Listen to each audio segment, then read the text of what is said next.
નમસ્કાર, હું સુરભી વાલવા. આપ જોઈ રહ્યા છો આરપી ગુજરાત ન્યૂઝ રાજકોટ. બોટાદમાંથી બ્રેકિંગ ન્યૂઝ સામે આવી છે. પાળિયાદથી સાંકરડી રોડ પર ટ્રક અને લક્ઝરિયસ બસ વચ્ચે અકસ્માત સર્જાયો. ઘટના સ્થળે 3 લોકોના મોત થયા અને 20થી વધુ લોકોને ઈજા પહોંચી. પ્રાથમિક માહિતી મુજબ લક્ઝરિયસ બસમાં 50થી 60 લોકો સવાર હતા અને પ્રવાસ પરથી પરત ફરી રહ્યા હતા. મૃતકોને પીએમ માટે નજીકની હોસ્પિટલમાં ખસેડવામાં આવ્યા છે અને ઈજાગ્રસ્તોને બોટાદ અને ભાવનગરની હોસ્પિટલમાં સારવાર હેઠળ રાખવામાં આવ્યા છે. નમસ્તે.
હું અહીંયા મેડિકલ ઓફિસર છું સીએચસી પાળિયાદમાં ડૉક્ટર જયદીપ પ્રસાદ.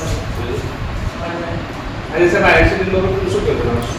એક્સિડન્ટમાં એવું હતું કે 25થી 30 દર્દીઓ અહીંયા અકસ્માત સર્જાયો હતો. આપણે અહીંયાથી બાબરકોટથી 1 કિલોમીટર દૂર આપણે ગોપાલ રેસ્ટોરન્ટ કરીને છે ત્યાં એક વાહન અથડાયા હતા. એના કારણે 25થી 30 દર્દીઓ અકસ્માત અહીંયા થવામાં આવ્યા.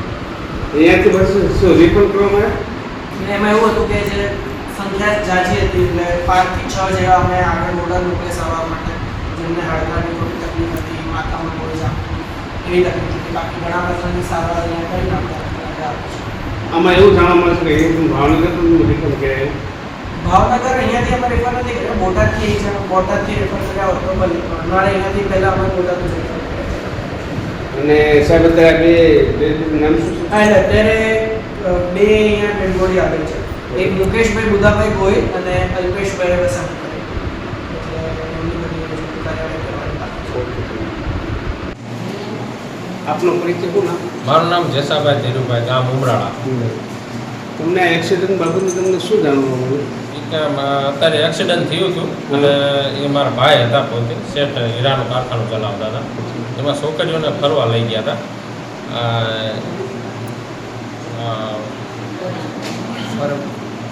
અરબભાઈ અને ખોડલધામ કાગવાડ અને વીરપુર વળતી ખેર આવતા એમાં એક્સિડન્ટ થયું એવું વાતાવરણ. અંદાજે ખાલી કારખાનાવાળા હતા કે છોકરા પણ નિસંગલા હતા? કારખાનાવાળા હતા અને એના મેનેજર હતા. છોકરીનું બધું કારખાનું હતું અને મેનેજર હતા ને એ બધા છોકરા હતા. એમાં 7-8 જણા છોકરા હતા.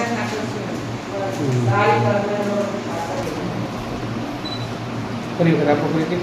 મારું નામ જેસાભાઈ ધીરુભાઈ. તમને ક્યારે જાણવા મળ્યું કે મને 1:30 વાગે ખબર પડી કે એક્સિડન્ટ થયું છે. આમાં કોણ કોણ હતું મનમાં?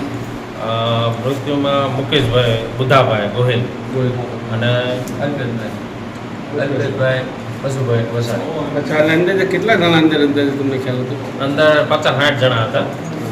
અને લક્ઝરી આ લોકો ક્યારે આજે ગયા કે કેટલા દિવસ? સવારમાં 7 વાગે શનિવારે નીકળ્યા હતા. રવિવારે 7 વાગે. એટલે આમ ક્યાં ગયા હતા લોકો ફરવા માટે? આ પરબભાઈ અને ખોડલધામ કાગડ અને વીરપુર આ 3 જગ્યાએ ફરવા ગયા હતા.